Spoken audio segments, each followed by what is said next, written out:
ठाकुर जी की व्यस्तता के कारण भी आप लोगों को बहुत सहना पड़ता है।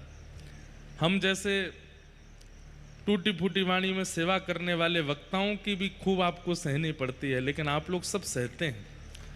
महाराष्ट्र के एक संत हुए विनोबा भावे, वो अपनी एक पंक्ति में कहते हैं,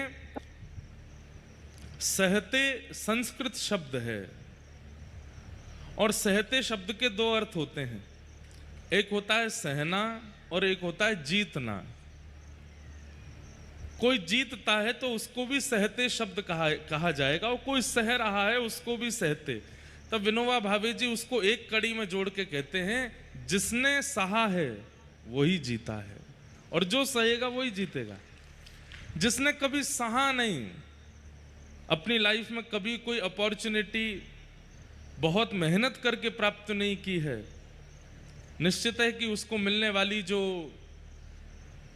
उपलब्धि है वो श्रेष्ठ नहीं है। सहकर के जिसने प्राप्त किया उसकी उपलब्धि टिकेगी और वो उपलब्धि श्रेष्ठ भी है। जिसने बिना मेहनत की उपलब्धियों को प्राप्त कर लिया, बिना सहे प्राप्त कर लिया, उसकी उपलब्धि लंबे समय तक टिकने वाली नहीं है, और उसकी उपलब्धि कोई विशेष परिवर्तन भी नहीं करेगी संसार में। लेकिन जिसने सहा है, जिसने मेहनत की है, परिश्रम किया है और फिर उपलब्धि को प्राप्त किया है, उसकी उपलब्धि उसका भी कल्याण करेगी और उसके संपर्क में आने वाले लोगों का भी कल्याण करेगी। तो सहने वाला ही जीतता है।